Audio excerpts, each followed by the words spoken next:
Hola, ¿qué tal? Bueno, ya sabéis que estoy con vosotros todos los jueves por la tarde o por la noche, según el país, en principio a las 11 de la noche, hora Madrid. Encantado de estar con vosotros, con DMP Geopolítica y con la colaboración hoy también de Lautaro Chazarreta. Hola, Lautaro, ¿qué tal? ¿Qué tal? ¿Cómo andas, Adrián? Saludos al chat, saludos a todos. ¿Qué tal?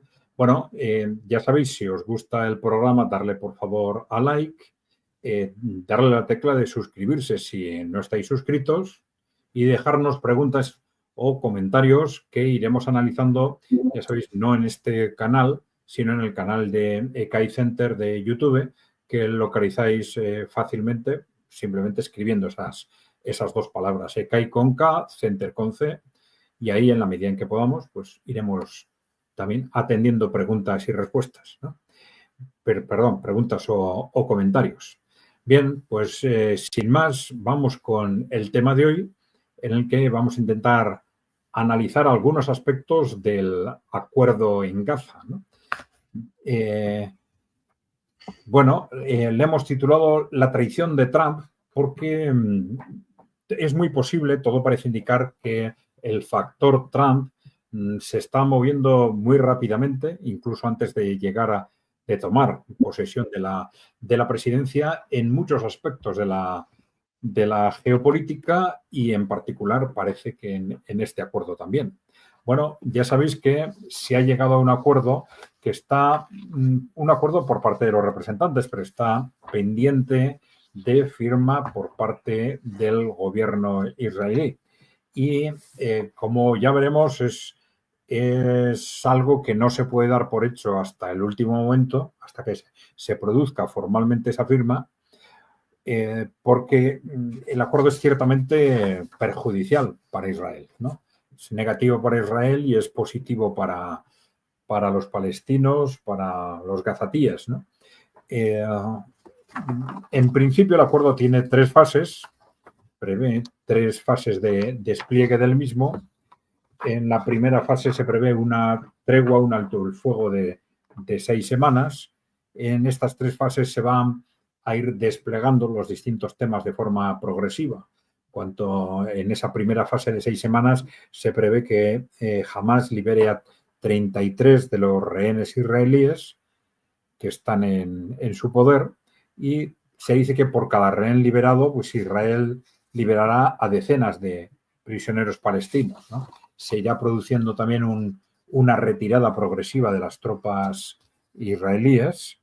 Después de esa primera fase de 15 días, empieza a negociarse lo que han llamado un final permanente del conflicto, de la guerra, ¿no? Se producirá una liberación de los rehenes restantes y también de los cadáveres de los rehenes que hayan muerto y puedan estar en poder de Hamas, ¿no?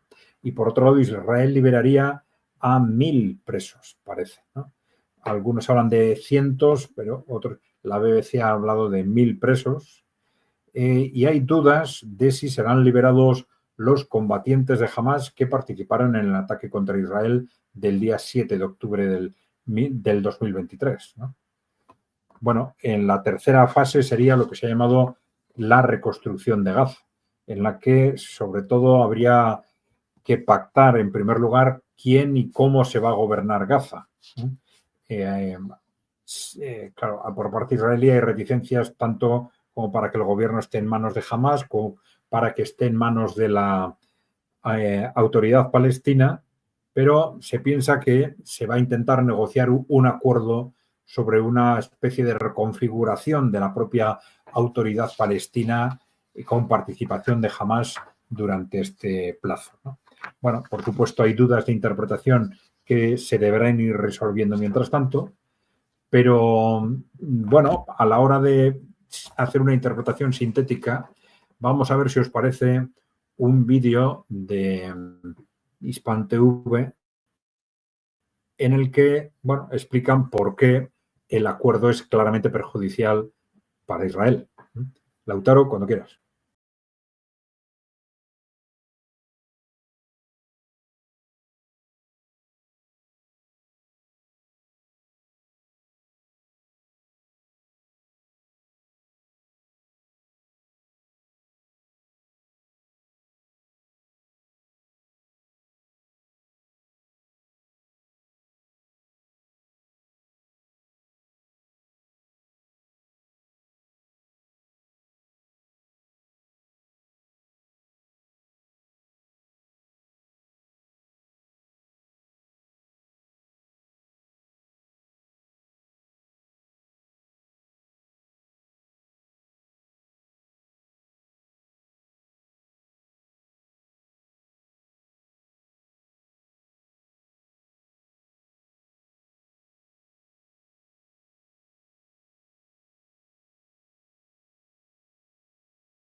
Bien, yo creo que esta es una opinión general, ¿no? De que el acuerdo es un desastre, es un acuerdo tremendamente negativo para Israel, ¿no? Claro, entonces la cuestión es por qué se ha admitido, ¿no? En principio, Israel se había negado a firmar este acuerdo o acuerdos similares durante mucho tiempo y ahora lo admite justo en este momento, justo una semana, justo unos días antes de que Trump tome posesión y en principio lo que han acordado es que el acuerdo entre en vigor el día anterior a la toma de posesión de Donald Trump, ¿no? Bueno, esto desde luego no es casualidad. Claro, todo el mundo está hablando de en qué medida ha sido la influencia de Donald Trump o de su equipo los que ha hecho posible este acuerdo, ¿no? En principio, esto es algo, podríamos decir, sorprendente si tenemos en cuenta cuál era la imagen tradicional de Trump, ¿no? Que era una imagen que nos llevaba a pensar que el mandato de Donald Trump iba a ser más favorable a Israel, todavía más favorable a Israel que lo había sido el mandato de Biden. Y, sin embargo, ha habido distintos indicios que nos han llevado a pensar que esto muy probablemente no iba a ser así. Creo que lo comentamos en el anterior programa, vamos a repetir algo sobre esto, pero tenemos por un lado la decisión de que su yerno no esté en el gobierno. Bueno, luego lo veremos, pero vamos a ver, esto es interesante para que veáis la sensación al respecto. ¿Qué ha pasado en la rueda de prensa en la que Biden ha comunicado el alto el fuego?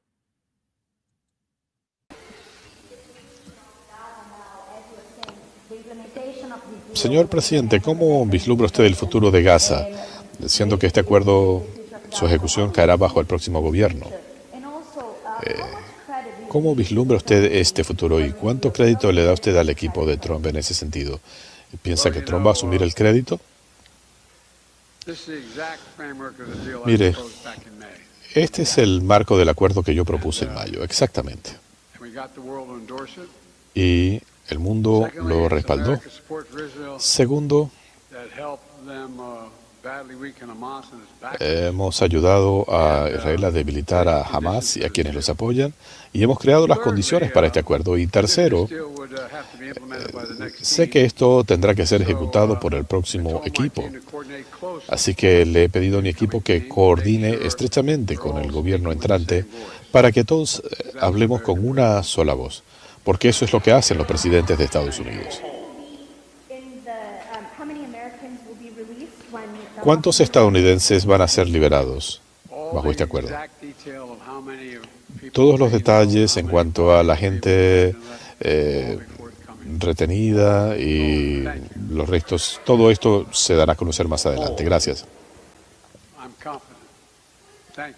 Tengo confianza, gracias. ¿De quién es el crédito, señor presidente? ¿Suyo o de Trump? Es una broma. Gracias. Sí, ahí vemos como de 3 preguntas después de la rueda de prensa, solo se le hicieron 3 preguntas. De 3 preguntas, 2 estaban relacionadas con en qué medida había sido cosa de Biden o cosa de Trump. Biden ya reconoció que habían negociado, que el equipo de Trump había estado en las negociaciones. Bueno, vamos a ver. Aquí tenemos otro detalle muy importante de cómo las relaciones entre Israel y Trump o el trumpismo, pues aparentemente son, en este momento por lo menos, mucho peores de las que se habían anticipado. Netanyahu no fue invitado oficialmente a la investidura de Trump. Muy significativo, ¿no? Jared Kushner, el yerno de Trump, no va a tener funciones en la futura administración de Trump.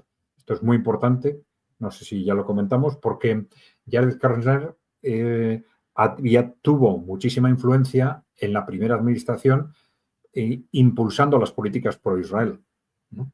Jared Kushner además es es miembro de una secta ortodoxa judía, ¿no? Bien, entonces el que no esté ya era un síntoma muy positivo en ese sentido, ¿no?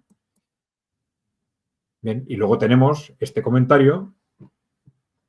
No estoy seguro, ¿lo comentamos la semana pasada? Lo comentamos, creo que esto era Efectivamente. estaba parafraseado.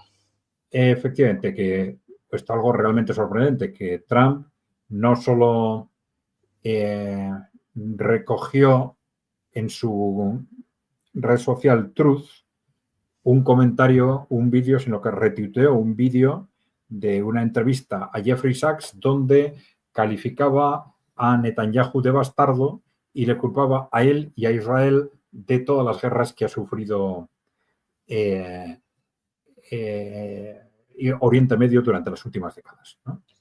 Bueno, esto ya nos indicaba una actitud, ¿sí?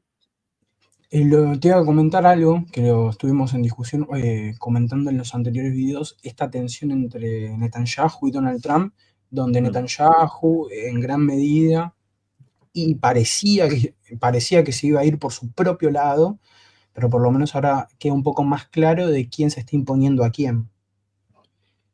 Sí, yo creo que queda, por lo menos a corto plazo, clarísimo. Es decir, aquí hay una cuestión de fondo que es, independientemente de estos gestos, etcétera, que es fundamental.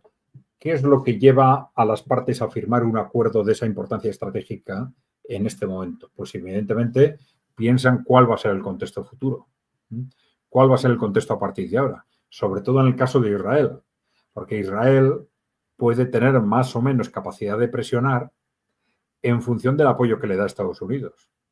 Claro, hasta ahora no tenían por qué firmar porque había un gobierno en Estados Unidos que les decía, hombre, sería bueno que negociaras a la vez que les inyectaba dinero y les inyectaba armamento, ¿no? Entonces, bueno, sabían que la presión era cero, ¿no? La presión real era cero, independientemente de las declaraciones públicas, ¿no? Claro, sin embargo, si firman un acuerdo como ese, es evidentemente porque están pensando que no van a tener ese apoyo a partir de ahora. Yo creo que no cabe otra interpretación. Lo mismo que cuando se está especulando con razón, porque el acuerdo tiene puntos dudosos, precisamente porque es tremendamente negativo para Israel, se está especulando con que si realmente se va a llevar a la práctica o no, se va a respetar o no se va a respetar. Bueno, está habiendo bombardeos intensos. Ahora mismo, hoy hablaban ya de más de 70 muertos por los bombardeos de Israel, que esto refleja, bueno, en realidad el acuerdo no ha entrado en vigor, no entra en vigor hasta el domingo, pero el que se produzcan esos bombardeos refleja el propio malestar de Israel con lo que está firmando, ¿no? O sus desavenencias internas al respecto, ¿no? Pero lo que es muy importante sobre el futuro del acuerdo, si se va a cumplir o no, es tener en cuenta el fondo de la cuestión. Es decir, Israel no lo va a respetar si puede no respetarlo, porque no le interesa el acuerdo. ¿De qué depende que pueda no respetarlo? De si tiene la cobertura o no de Washington. Es decir, lo que da aparente confianza para que respete el acuerdo es que parece que hay una decisión estratégica de Trump de imponer, de obligar a Netanyahu, de obligar a Israel a cerrar el conflicto, ¿no? Claro, ¿por qué puede estar interesado Trump en cerrar el conflicto? Bueno, puede haber distintas razones. Se ha hablado de una razón, por ejemplo, de imagen personal de su presidencia, es decir, empezar con ese conflicto ya cerrado, ¿no? En principio, por un lado, de esa forma él no se lleva con toda la claridad del mundo, digamos, el mérito del acuerdo, aunque ya habéis visto en el vídeo que se discute entre los propios periodistas, ¿no? Pero por otro lado, no se le va a responsabilizar claramente a él de haber abandonado Israel, digamos, ¿no? Ya estos días se ha comentado también que ha habido muchos tweets en en redes sociales, muchas entradas en redes sociales, hablando de israelíes, haciendo referencia a que Trump nos ha traicionado, ¿no? Bueno, entonces esto podría ser mucho más peligroso para él si se produce 6 meses, un año después de empezado su mandato, ¿no? Pudiera haber sido un efecto durante meses, de un efecto corrosivo para su presidencia, teniendo en cuenta el peso que Israel y los medios de comunicación bien relacionados con Israel tienen en Estados Unidos. Todavía podemos pensar que Netanyahu sigue en ese juego de guerra constante. El tratado, como no está firmado, por lo poco que pude ver ahí investigando, no lo van a firmar todavía y se sienten un poco estafados. Por eso el conflicto va a poder continuar tranquilamente. Bueno, no, es decir, ellos van a intentar no cumplirlo, pero yo no diría que el conflicto va a continuar. El tema es si Estados Unidos les va a dejar. Es decir, porque claro, Estados Unidos tiene la sartén en su mano, ¿no? Basta decirles, oye, si sigues, te corto las ayudas. No vas a tener armas. Ya está. Terminado, ¿no? Entonces, Estados Unidos no ahora podía desde el principio haberlo hecho, lo que pasa es que la administración Biden no lo ha hecho. Al contrario, les ha estado suministrando todo el dinero y las armas que han necesitado, ¿no? Bueno, el problema es que mantener vivo el conflicto de Israel, independientemente de la valoración ética, digamos que ética o política que directamente pueda hacer la administración Trump de ese conflicto, ¿no? Mantener abierto el conflicto con Israel les deja en una situación geopolítica muy difícil para cerrar otros frentes.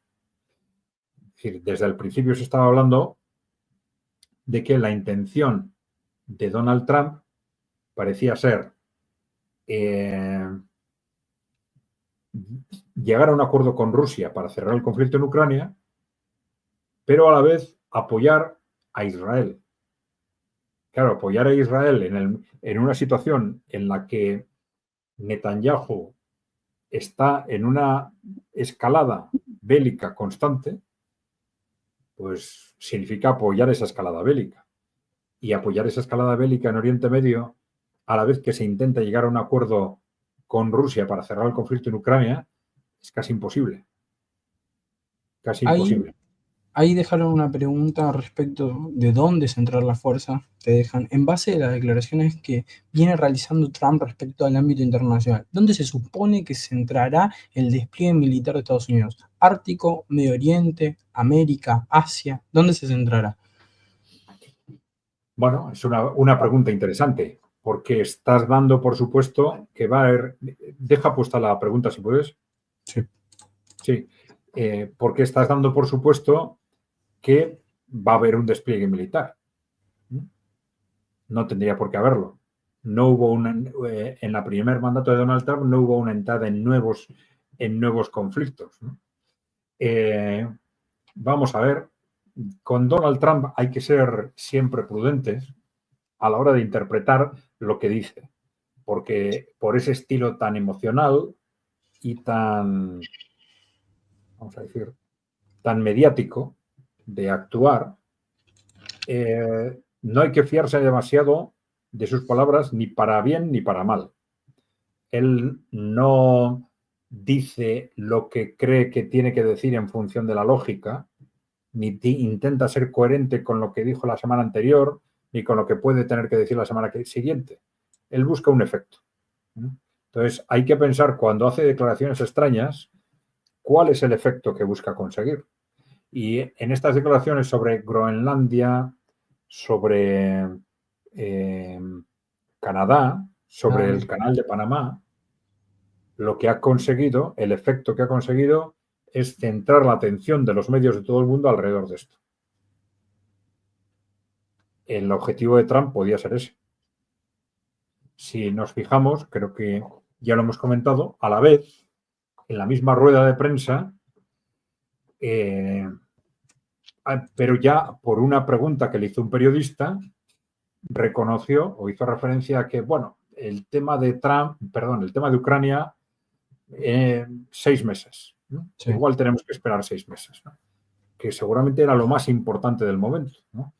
Claro, Trump también, igual que corría el riesgo de que le acusen de haber abandonado Israel, tiene un altísimo riesgo de que le acusen de haber abandonado Ucrania. Ese era el riesgo que corría cuando se empezara a difonder este tema de los 6 meses. Pues ha conseguido que por lo menos durante varios días, durante una semana, nadie hable de ese tema. Todo el mundo está hablando de Groenlandia, de Canadá. Bueno, esto no quiere decir que no haya intereses expansionistas, pero quizás intereses meramente económicos. No lo sabemos. Con respecto a Canadá, ya ha conseguido algo importantísimo, que es el cese de Trudeau, ¿no? Que era un enemigo estratégico del trumpismo, ¿no? Y bueno, ya están negociando también aranceles, amenazándose mutuamente con aranceles. Bueno, este puede ser un objetivo en sí mismo. También llegar a un acuerdo para la explotación de minerales en Groenlandia o para la instalación de bases militares, sin necesidad de invadir el país, ¿no? Pero trasladándolo mediáticamente de esa forma, pues desde luego ha conseguido, claro, desviar la atención de todo el mundo en esa dirección. Si realmente eso es su objetivo, ¿tenía que hacerlo de una forma tan agresiva? Pues igual no necesariamente, ¿no? Y no antes de llegar al poder. Sí, otra cosa es que lo que quiera sea una solución intermedia, ¿no? Como hemos dicho antes, amenazar con que quiero esos territorios cuando en realidad lo que quiero es determinadas utilizaciones o una negociación favorable en determinados términos, ¿no? En principio, es muy positivo los movimientos que está haciendo ya antes de llegar al poder, tanto en Oriente Medio como en Ucrania. Movimientos que apuntan, porque todo el mundo estaba hablando de que iba a haber un ataque contra Irán de forma inmediata. Se estaba contando con eso, o con Biden o con Trump. Y todo el mundo, todos los analistas estaban haciendo apuestas de si se producía en una semana o en 2. Y de pronto nos encontramos con todo lo contrario, con un acuerdo firmado. Y además forzado por el trumpismo, aparentemente, ¿no? Bueno, entonces vamos a ver. Esto es muy importante, este acuerdo, porque, por lo que decía, de que es la llave para que Trump, si quisiera, pudiera llegar a un acuerdo estratégico con Putin y con Xi Jinping para el avance hacia ese mundo multipolar. Es decir, el obstáculo claro para eso era un enfrentamiento con Irán, una posible guerra con Irán en Oriente Medio. Claro, ya lo hemos explicado. ¿Por qué? Porque, claro, la interrelación estratégica entre Rusia, China e Irán ahora es altísima. Rusia y China en ningún caso iban a permitir que Estados Unidos sometiera a Irán en Oriente Medio, porque eso podría suponer sería un golpe estratégico muy directo para el proyecto de los BRICS, ¿no? Perder Irán, someter a Irán es someter a Oriente Medio, ¿no? Y todo lo que ello conlleva desde el punto de vista económico y desde el punto de vista geopolítico, ¿no? ¿El eje de la resistencia no lo encabeza Irán en gran medida? Sí, bien, el eje de resistencia tiene gran importancia en la medida en que haya un conflicto abierto, ¿no? No es tan importante de forma inmediata si ese conflicto se cierra como se está cerrando, ¿no? Tanto en Gaza como en Líbano, ¿no? De todas formas, con respecto al eje de la resistencia, esto nos introduce en otro debate, ¿no? Que es el debate sobre qué está pasando en Siria, del que hablamos la semana pasada, ¿no? Y claro, el que en Siria se haya creado una situación caótica pero controlada por Israel y por Estados Unidos es un escenario, y el que en Siria se haya creado una situación controlada por una Turquía que amenaza a Israel es un escenario radicalmente distinto, ¿no? Para Israel y para el eje de la resistencia, evidentemente, ¿no? ese escenario es el que estaba poniendo de manifiesto el propio gobierno de Israel cuando encarga un informe sobre la situación en Siria y ese informe le dice: prepárate para una guerra con Turquía.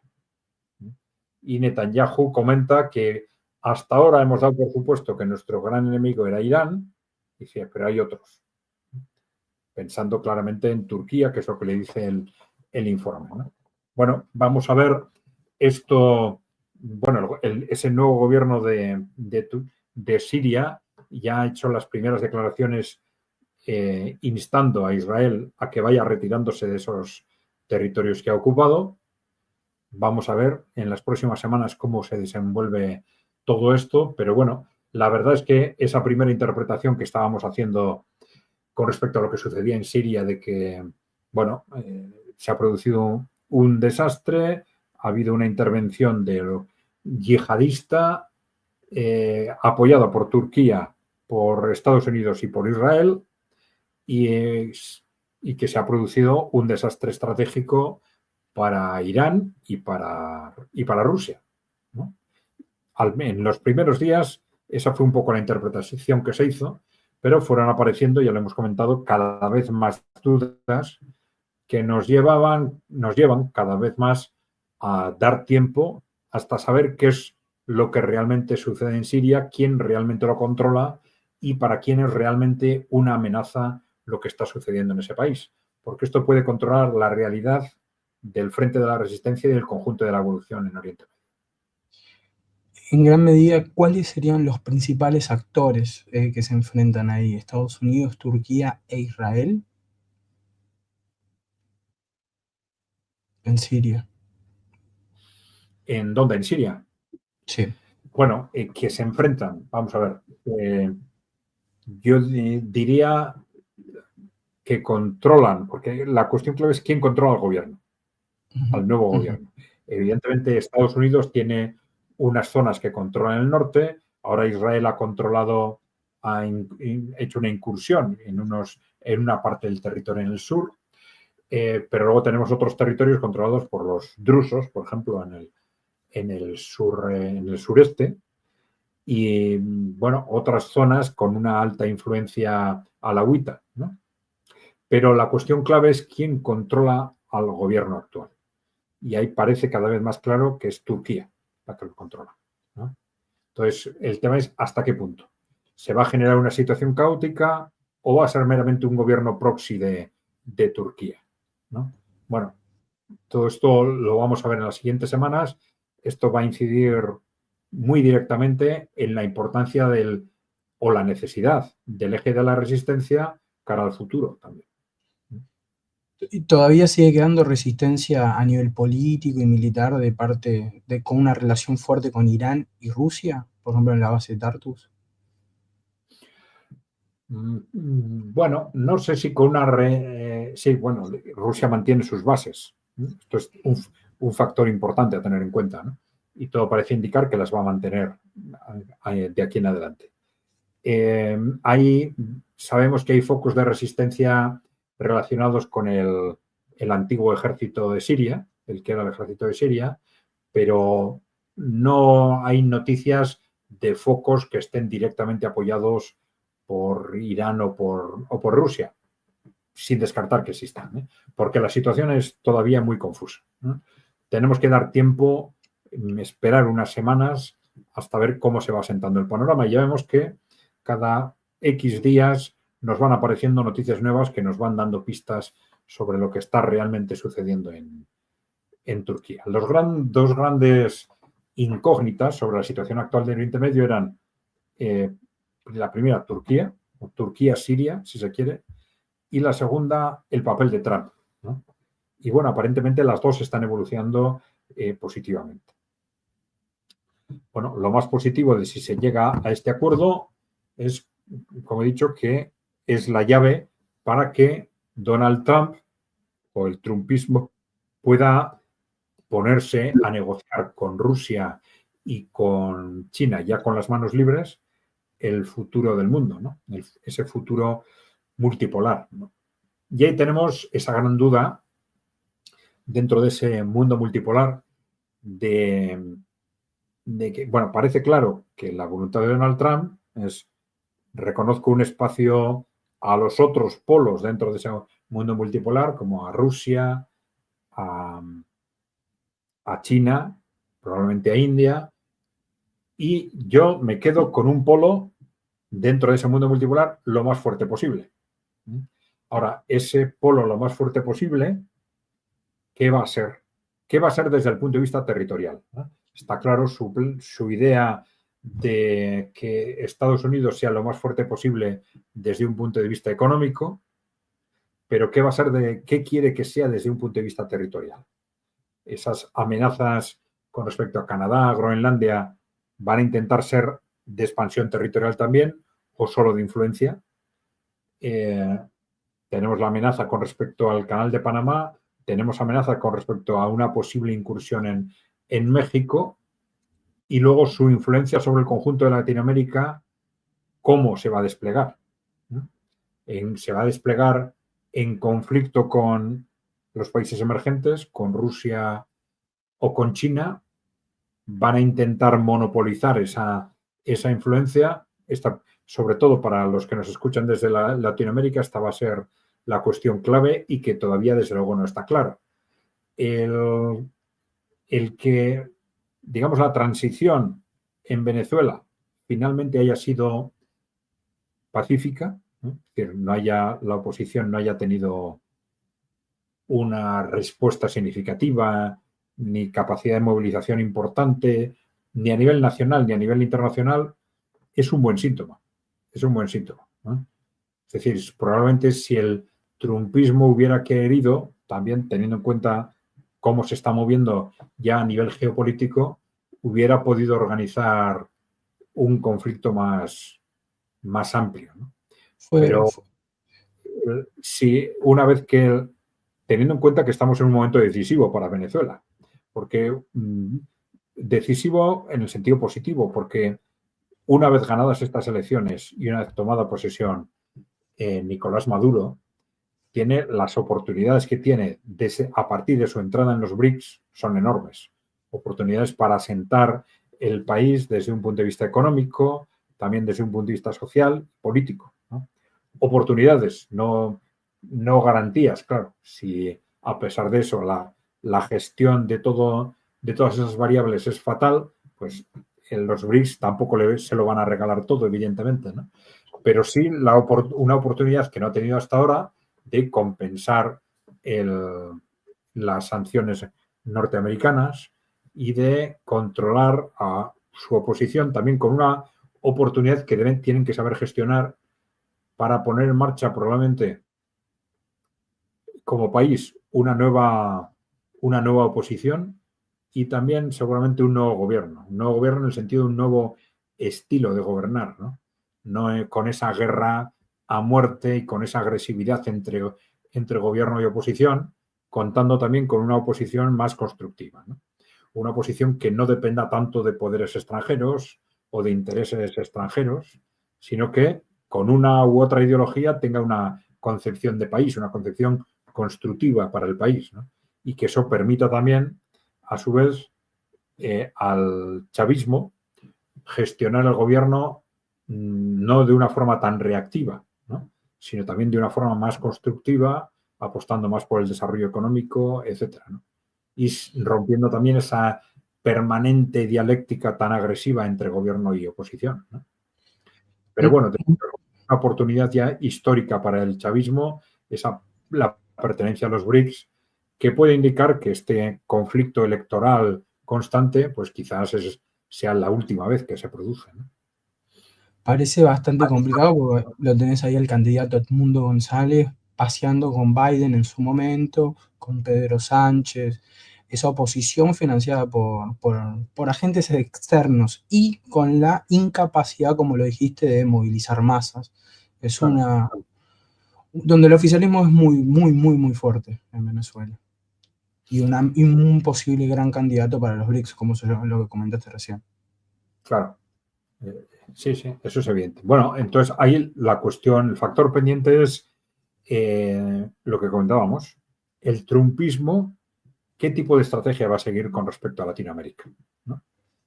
Es decir, que quiere tener influencia está claro, pero ¿va a ser una influencia en competencia o va a intentar a toda costa controlar uno tras otro los distintos países hispanoamericanos o latinoamericanos de forma directa, ¿no? Esta es una cuestión clave. Vamos a verlo porque el trumpismo no hace más que darnos una sorpresa tras otra, ¿no? Entonces, es muy importante a la hora de interpretar el trumpismo, nosotros lo decimos siempre, no fijarse en lo que dice, sino en lo que va haciendo, para bien y para mal, ¿no?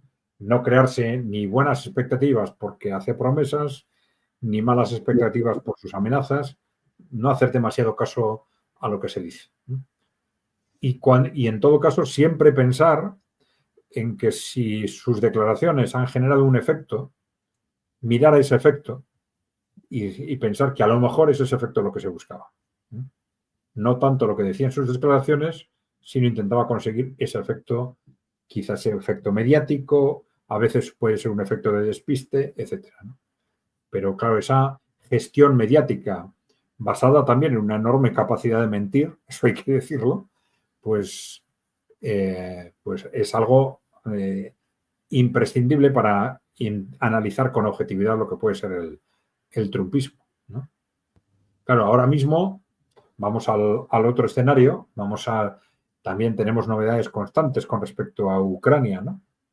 Y tenemos, por un lado, teníamos esa declaración de Trump haciendo referencia a los 6 meses, que en la práctica supone aceptar el calendario ruso, pero hoy hemos tenido declaraciones de Marco Rubio en el Congreso, de alguna forma trayendo otra vez el marco de una posible negociación a los planteamientos anteriores, haciendo referencia a que hay que intentar forzar a la negociación tanto a Rusia como a Ucrania y que Rusia debería aceptar una negociación en base a que se le reconociera un 20% del territorio de Ucrania, que es más o menos lo que tiene en este momento, ¿no? Bueno, es un marco negociador que se sabe que es inaceptable para Rusia, pero claro, ¿dónde lo ha dicho Marco Rubio? Todo esto lo ha dicho en el Senado, en la comparecencia para su ratificación como secretario de Estado, ¿no? Es decir, está nominado, pero no ratificado por el Senado. Y en estas comparecencias lo que hacen todos los nominados es mentir todo lo necesario para que les acepten el nombramiento, ¿no? Entonces, evidentemente, evitan aspectos que pueden ser conflictivos, dudosos, ¿no? Intentan pues quedar bien, sobre todo con los demócratas o con esa parte de los republicanos que puede estar más distante del trumpismo, ¿no? Pero que a la hora de la votación pueden inclinar la balanza. Entonces, no hay que hacer demasiado caso a esas declaraciones de Marco Rubio. Tenemos como referencia clara esa apelación de Donald Trump a los 6 meses, ¿no? Y que es, al final, decir, bueno, el conflicto en Ucrania queda en manos de Rusia y nosotros entraremos, eso sí, para negociar el final de la OTAN y el nuevo contexto estratégico de Europa, ¿no? De Europa Occidental. Mientras tanto, tenemos un tema muy importante, esa visita de Keir Starmer a Ucrania, ¿no?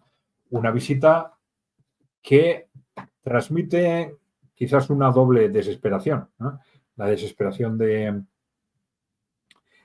del gobierno ucraniano ante una situación cada vez más difícil y una situación también desesperada de Keir Starmer como parte de esa élite corporativa europea que está en verdadera situación de pánico frente a la victoria rusa y también desde un punto de vista ya personal por todo lo que está sucediendo en Gran Bretaña, bueno, con una popularidad que ya estaba un poco por los suelos cuando estalla de la mano de Elon Musk este escándalo por violaciones masivas ocultadas también por el gobierno conservador, pero fundamentalmente por responsables laboristas, ¿no? Bien, bueno, todo esto le ha llevado a Keir Starmer a desplazarse a Ucrania, y en ese desplazamiento, pues bueno, ¿qué han hecho? Pues prometerle a Ucrania lo que hiciera falta, entre otras cosas, un pacto de asistencia estratégica, lo que han dicho, para 100 años, 6.000 millones de euros, bueno, lo que haga falta para que Ucrania aguante más, ¿no? Para que no colapse, para que no se rinda, ¿no? Aguanta, no te rindas, porque si te rindes estamos perdidos, ya pensaremos qué podemos hacer. Un acuerdo para 100 años que no quiere decir nada, claro, porque si Ucrania quizás dentro de un año no exista, el gobierno laborista quizás no esté en el gobierno en el Reino Unido, ¿no? Pero podrían haber hecho algo más, digamos, más presentable desde el punto de vista de la imagen, más creíble, pero no, se han ido a 100 años, ¿no? A negociar un acuerdo estratégico para 100 años, ¿no? Vamos a ver qué pasa. El ritmo de avance o del conflicto en Ucrania depende, por un lado, de la evolución militar, pero también del colapso ucraniano, no solo en el ámbito militar, el colapso político, ¿no? Que pueden llevar a que, normalmente será dentro del segundo semestre, ¿no? Se proceda a una capitulación, a una rendición de Ucrania. Se le llamará así o no, ¿no? Igual se le llama proceso de negociación o lo que sea, como sea, ¿no? ¿Ese acuerdo económico entre Starmer y Zelensky ya está aprobado completamente? Creo que sí. No estoy seguro, ¿eh? Ahora que lo dices, no sé si lo han anunciado, pero y está firmado o no está firmado, no estoy seguro. No. Porque si estamos a 6 meses de la caída, no se justifica o por lo menos una capitulación, sea lo que sea.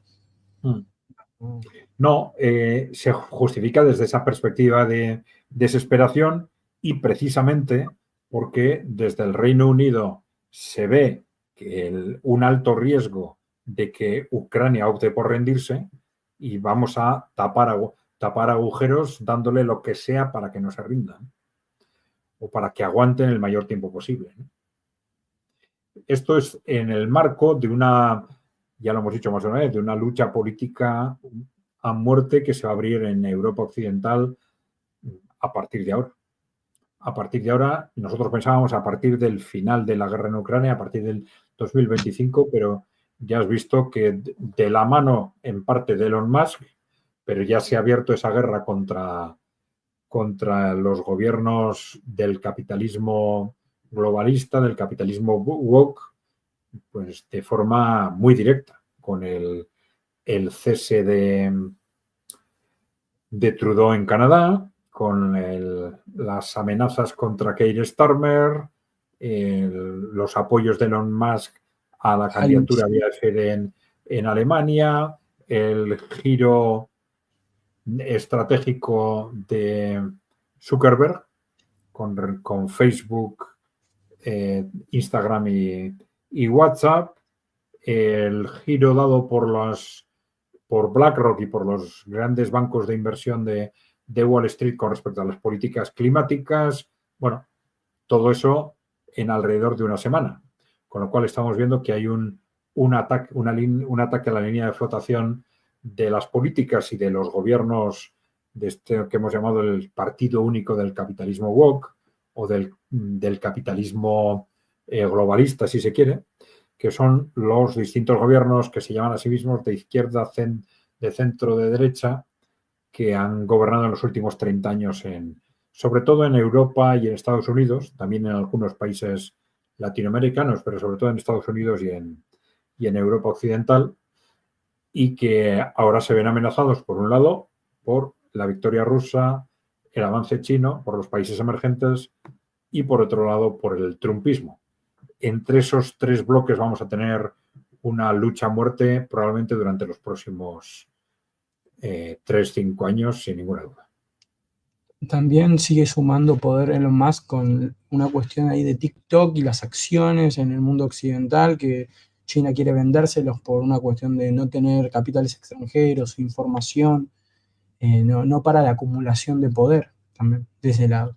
Sí, lo que ocurre es que TikTok tiene una amenaza de prohibición que creo que entra en vigor, pues no sé si Se la extendieron mañana. por esta cuestión, de que capaz Elon Musk compre esas acciones. Pero un poco más nada más. Sí, pero tenía una amenaza, efectivamente, no sé si para pasado mañana o para este fin de semana, ¿no? De una amenaza de cierre. Y se estaba hablando efectivamente de la posible compra por parte de Elon Musk de TikTok, ¿no? Bueno, esto es interesante porque podría dar alguna pista sobre por qué TikTok confía más en Elon Musk que en otros, a la hora de ceder su compañía, ¿no? Pero bueno, de cualquier forma sería un paso más en contra de las estrategias del capitalismo neoliberal, globalista, que bueno, está en una situación de cerco por parte, pues eso ya hemos dicho, del trumpismo y de los países emergentes. Vamos a ver cómo se desenvuelve este tema, pero muy posiblemente los pasos serán en el ámbito geopolítico la disolución de la OTAN y habría que esperar para ver cómo se desencadena a la posible caída de alguno de los países claves. Aunque no esté en la Unión Europea, un país clave, evidentemente, el Reino Unido, y ahí ya tenemos un ataque claro, y los otros dos países son, sin duda, Francia o Alemania. Si uno de esos dos países cae, si el partido único neoliberal o el partido único globalista pierde el control de esos dos países, pues desde luego la Unión Europea también va a caer, por lo menos en su configuración actual. Entonces yo creo que hay que estar muy atentos a estos movimientos. Tenemos las elecciones alemanas el 23 de febrero y en principio, hombre, sí es cierto que va subiendo progresivamente AfD, digamos la alternativa populista conservadora, y no parece como que tiene estancado el BSV en un 7% aproximadamente, que es la alternativa, vamos a decir, popular de origen de izquierdas o, bueno, como queramos llamarle, ¿no? A los dos se les califica de prorrusos, ¿no? Pero ese ascenso de AfD progresivo, bueno, todavía está muy lejos de la candidatura de la CDU y la CSU, que está en un 30-32% y en un 21-22% subiendo, sí, pero en un 21-22% la AfD. Es una distancia todavía muy fuerte. De cualquier forma, el gobierno para formarse necesita mayorías y las mayorías más lógicas pues serían probablemente la CDU, estos los democristianos, o bien con los socialdemócratas, o bien, dependiendo hasta dónde llegue, quizás con los verdes, ¿no? Es que no le alcanza. Ahí, por lo que se estaba diciendo, se tiene que hacer como una alianza muy rara entre CDU, los socialdemócratas y los verdes, porque no alcanzan. Con los demócratas alcanzan un 45% y no alcanzan mayoría. Claro, entonces, ¿cuál puede ser la sorpresa? Pues la sorpresa puede ser que podría ser que ocurriera algo similar a lo de Austria. Es decir, que intentasen hacer un gobierno sin los populistas conservadores y al no poder, al final van a hacer un gobierno liderado por los populistas conservadores, apoyado por los democristianos. Claro, esto sería, según más o menos fácil, según cómo se mire en Alemania. Porque en Alemania, claro, esta fuerza, este AfD, es mucho más reciente en la política alemana, su ascenso es mucho más reciente, pero por otro lado esto también facilitaría en todo caso una coalición liderada por la CDU. Liderada por la CDU en coalición con la AfD. Esto sería un cambio histórico radical en la CDU, pero las cosas están cambiando muy deprisa. Y no hay que descartar que haya presiones dentro de la propia CDU o desde Estados Unidos quizás, desde el trumpismo, que empujen a la CDU a un gobierno de ese tipo. La personalidad de Merz, el actual líder de la CDU, no parece encajar demasiado, es un hombre de BlackRock, no parece encajar demasiado en un pacto de ese tipo, pero ya hemos visto que BlackRock ha pegado el giro en las políticas climáticas estos días también, con lo cual no hay que descartar que influencias ideológicas que hasta ahora se daban por seguras, pues no sean tan seguras a partir de ahora. Ya decimos que ahí hay un factor muy importante que puede ser el de los servicios de inteligencia norteamericanos, la OTAN también, ¿no? En la medida en que la gestión de esos instrumentos desde Estados Unidos pase del, hasta ahora era de Wall Street, si se quiere, pase de Wall Street al trumpismo, claro, el trumpismo va a tener instrumentos, mucho más instrumentos y más poderosos para incidir sobre la política europea. Pero claro, esto desde luego no va a producirse en en este mes, que van a pasar desde la toma de posesión de Trump hasta las elecciones en Alemania. Aunque, claro, la verdad es que el trumpismo nos está sorprendiendo en este segundo mandato con la rapidez con la que se está moviendo a la hora de impulsar cambios políticos, ¿no? Incluso antes de llegar al poder. Entonces, bueno, vamos a ver, no hay que descartar sorpresas en ningún sentido. Habías hablado hace muchos videos, y acá también lo comentaste, que la trinidad que mantiene en realidad la dualidad que mantiene en la Unión Europea es Alemania y Francia. Reino Unido, solamente por estar afuera, es otra cuestión. Ya sea Le Pen o la AfD, parecería que, volvamos en realidad a lo que estamos hablando de la AfD, parecería que están buscando la disolución de la Unión Europea en gran medida, más todos los enemigos internos que ya hemos nombrado a lo largo de varios videos, la indecisión de Turquía, la fineza diplomática de Turquía, Eslovaquia, Hungría, todo lo que estamos viendo, más una posible capitulación en Ucrania. No. El escenario parece bastante tétrico para el logo o sello de la Unión Europea. Sí, bueno, vamos a ver. Objetivamente, la Unión Europea es un fracaso total. Un fracaso total desde el año 92, desde el Tratado de Maastricht. A partir de ahí todo ha ido mal. Ha sido un desastre económico para Europa, un desastre social, cultural, político. Bueno, frente a esto había una oposición interna creciente en distintos países, pero es que ahora a esa oposición interna se están juntando un trumpismo claramente hostil a la Unión Europea, a esa configuración actual de la Unión Europea, y unos países emergentes claramente hostiles también, ¿no? Entonces, y países emergentes que a partir de la victoria de Rusia en Ucrania van a tener un peso muy superior. La influencia de Rusia, sobre todo en los países de Europa Central, se va a multiplicar.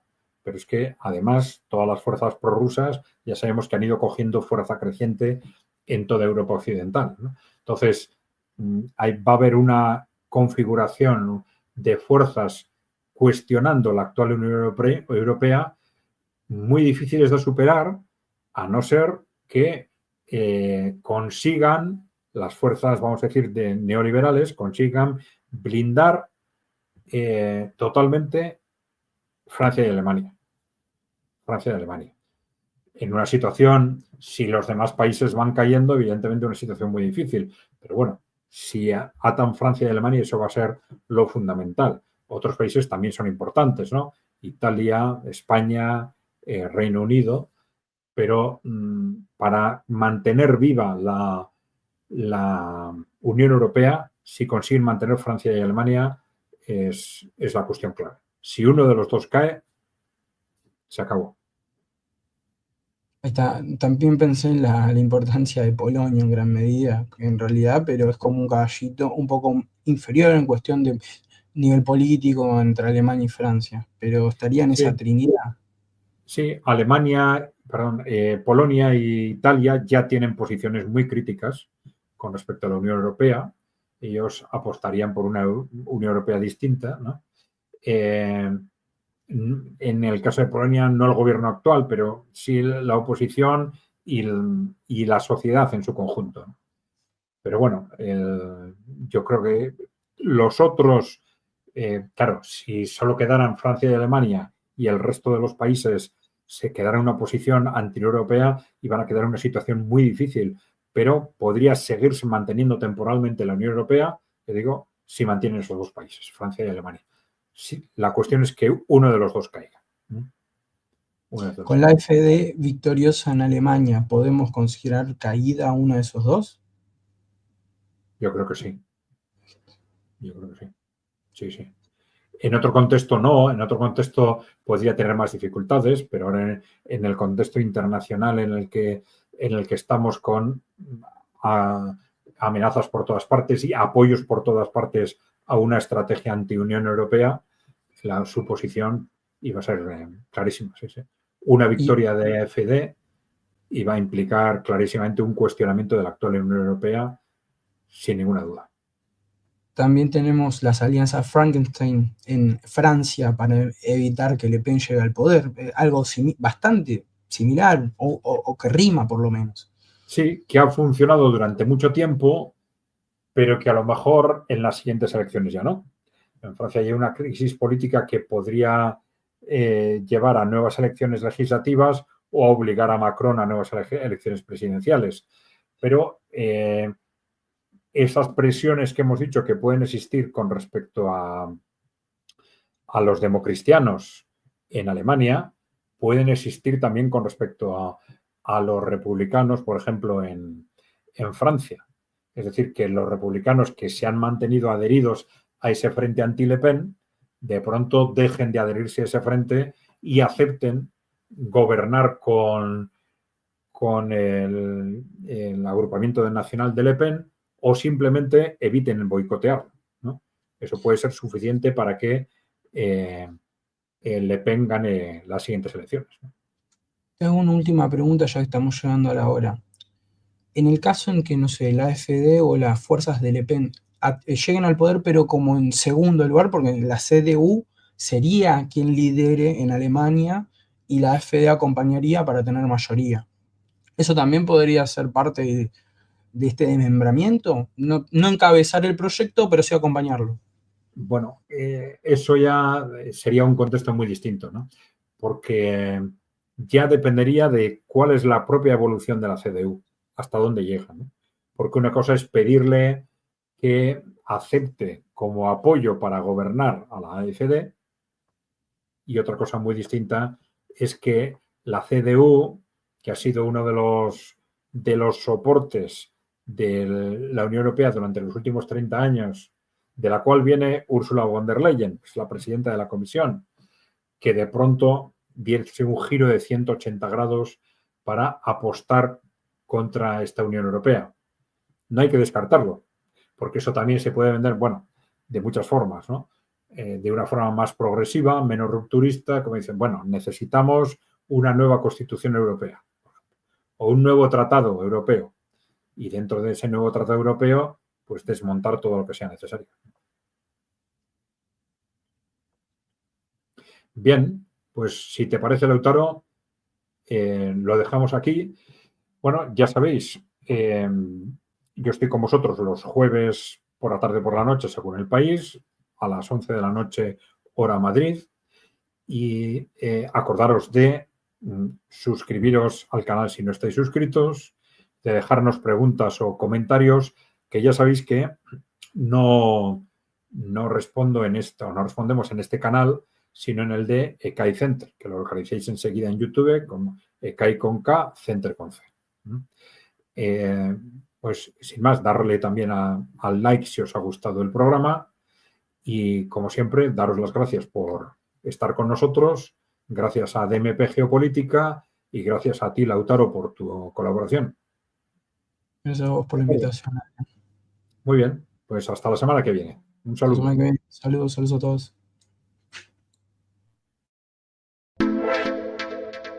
Chao.